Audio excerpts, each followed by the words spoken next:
Narielle Cachuru começou a ficar doente e misteriosamente os médicos não conseguiam descobrir o que realmente ela tinha.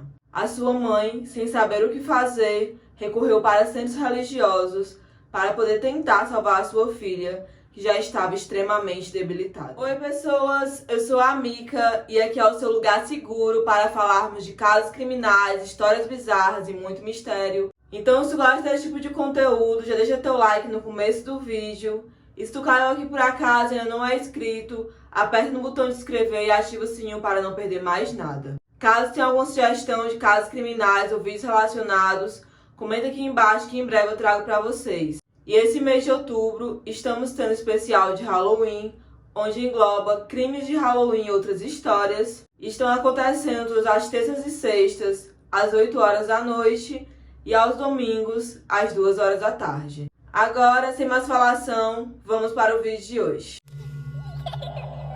Narielle Cachuru Guillen nasceu em La Guaira, Venezuela, e era uma adolescente de apenas 15 anos, sem maiores problemas, a não ser aqueles que todos os adolescentes têm normalmente. Morava com a sua mãe, o seu pai, sua irmã, era estudiosa, gostava de esportes e ela sonhava em se tornar médica. Na maior parte do tempo, ela se apresentava uma adolescente saudável, tirando as vezes que ela tinha crises de asma ou era acometida pela sua condição de síncope, que fazia ela ter alguns desmaios quando ela era submetida a grandes estresses ou a grandes emoções. Por volta do ano de 2019, Narielle conheceu uma moça que teria de morar bem próximo à casa dela, por ali pela vizinhança. Essa moça era Stephanie Caroline Rodrigues de Menes e ela tinha 20 anos. Sem muitos detalhes que possam descrever a vida de Stephanie, o pouco que se sabia é que ela era de uma religião chamada Santeria, que é uma religião, para quem não sabe,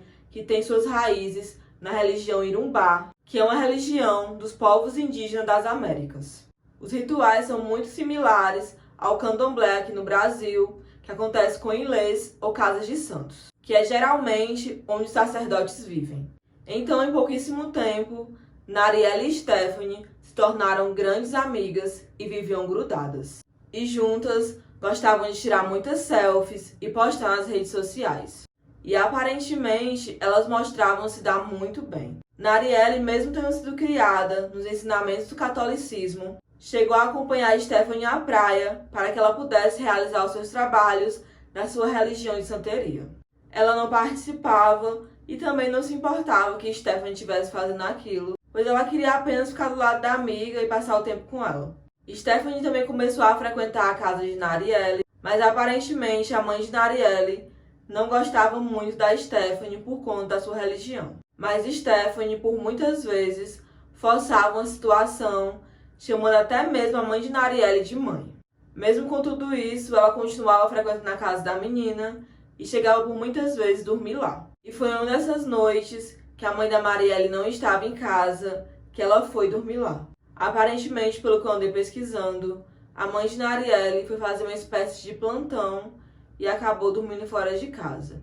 Não se tem detalhes se a Narielle estava acompanhada de outras pessoas ou estava apenas com Stephanie. Pela manhã, quando a mãe de Narielle voltou, Stephanie já não estava mais lá, pois ela tinha consciência que não era bem-vinda naquele lugar.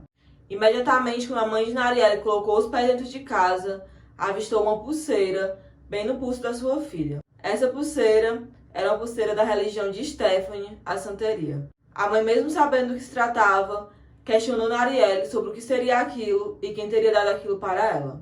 Ela respondeu e, ao ouvir a confirmação pela boca da filha, ela simplesmente arrancou a pulseira do pulso dela e jogou no lixo. A partir de então, a mãe de Narielle simplesmente a proibiu de ter qualquer amizade com Stephanie e a proibiu também de sequer pisar na sua casa. E fez questão de deixar bem claro que aquela ordem era simplesmente inegociável. Dona Adri Guillen parecia que estava sentindo o que estava por vir. Foi quando, no dia 31 de dezembro de 2019, Narielle estava reunida com toda a sua família e de repente ela desmaia. Ao primeiro momento, aquilo não causou estranheza.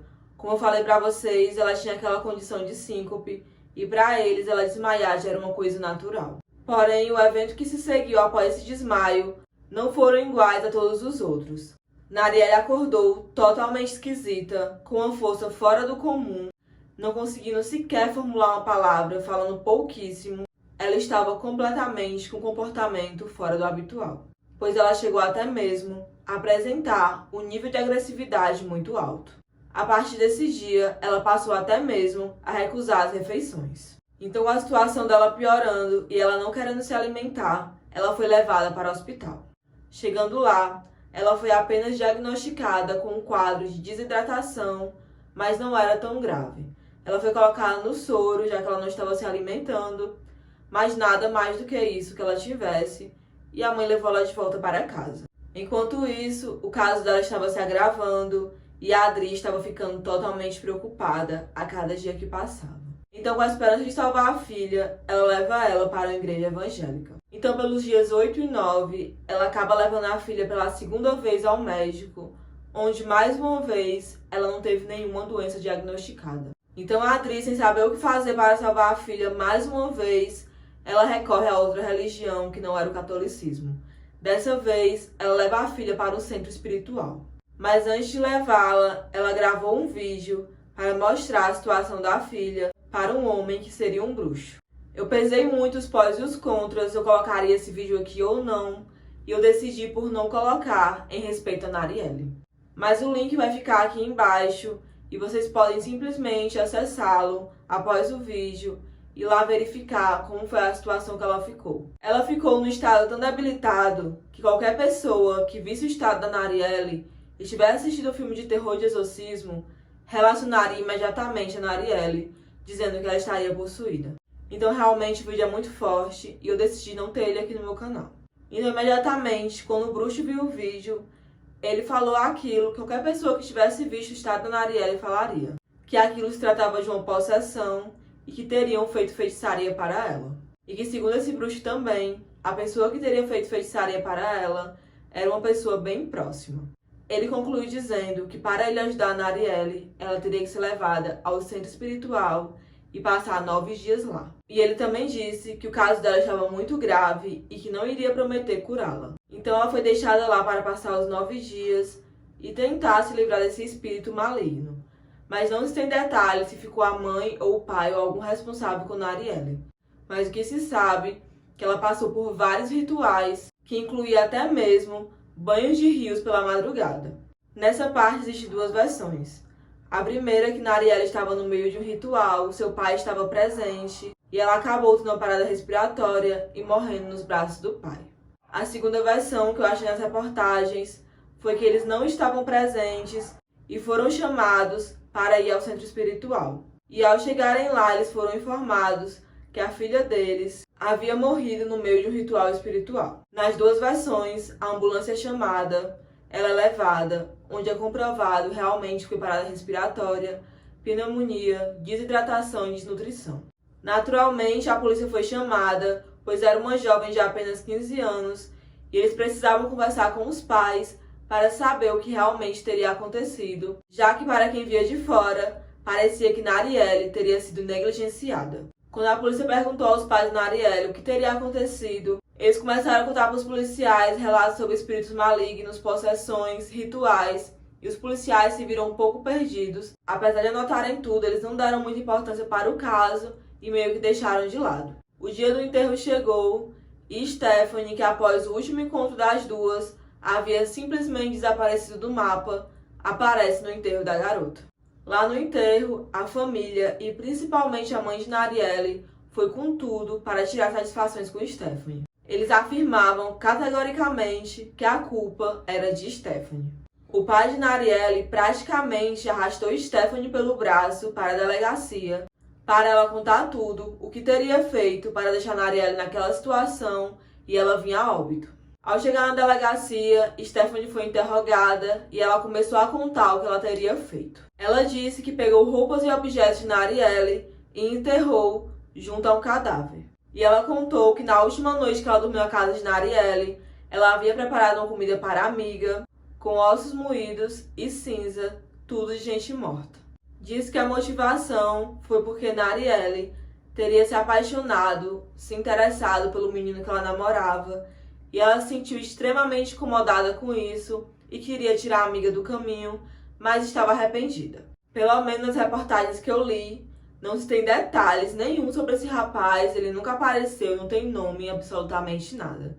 Aparentemente, ela teria inventado essa história como um motivo falso. Aí na delegacia, quando ela dava o depoimento, ela chegou até mesmo a se oferecer para levar os policiais para o local que ela teria feito o trabalho de feitiçaria. Mas os policiais não acharam aquela prática necessária, pois não existia nada no Código Penal que pudesse incriminar Stephanie por um ato de feitiçaria ou simplesmente um ato religioso. Então, com tudo isso, Stephanie foi liberada. Novos laudos sobre a morte de Narielle também constataram que ela havia pego uma bactéria muito forte no pulmão, talvez por conta daquele pó de ossos e cinzas de gente morta que ela teria ingerido. E por conta disso, ela acabou adquirindo pneumonia, e quando ela fazia aqueles rituais de banhos pela madrugada, certamente pode ter agravado ainda mais o caso dela. Mas com a decisão da polícia de não prender Stephanie, naturalmente a família de Narielle ficou totalmente revoltada, principalmente a mãe. Eles não se conformavam e imediatamente eles começaram uma grande saga para poder o caso da Narielle ganhar repercussão. Então eles conseguiram contato com as mídias locais e deram todo o relato do fato que eu já contei para vocês. Mas uma repercussão que foi muito grande lá na Venezuela e até mesmo aqui no Brasil, porque o vídeo da Narielle viralizou. Os médicos também foram a público para desmentir o que a mãe estava contando. Eles disseram não acreditar que aquilo teria sido bruxaria, e sim que a jovem de 15 anos teria sido acometida por uma forte pneumonia que foi agravada pelos banhos de rio pela madrugada. Pois um dia antes dela levar a filha para o centro espiritual, ela teria levado a filha para um médico. E lá ela não foi diagnosticada com nenhum tipo de doença. Aparentemente nem tanto, porque se ela levou um dia antes, a Narielle estava totalmente debilitada. Mas, clinicamente falando, segundo a mãe de Narielle, ela estava saudável e foi liberada. Ela deu entrevista altamente abalada, dizendo que ela estava fazendo de tudo para salvar a filha. E onde diziam para ela levar a filha, ela levava, pois tudo que ela queria era ver a filha dela saudável e viva. E tinha certeza que aquilo não foi uma pneumonia. E concluiu dizendo que não iria desistir de lutar por justiça, nem que seja justiça divina, mas ela terá. Stephanie, após isso, nunca mais foi vista, apesar de gostar de usar muitas redes sociais antes do crime, também desapareceu totalmente do mapa. Esse caso tem muitas contradições, muitas reportagens que falam coisas diferentes. Quando você começa a pesquisar para fazer um roteiro, acaba desistindo no meio do caminho, mas não desisti e trouxe aqui para vocês. Então deixem um like, é muito importante para o crescimento do canal. Compartilha com um amigo que também gosta. Se inscreve se ainda não é inscrito. Me segue nas redes sociais que eu sempre aviso por lá quando tem alguma novidade. E até o próximo vídeo. Tchau!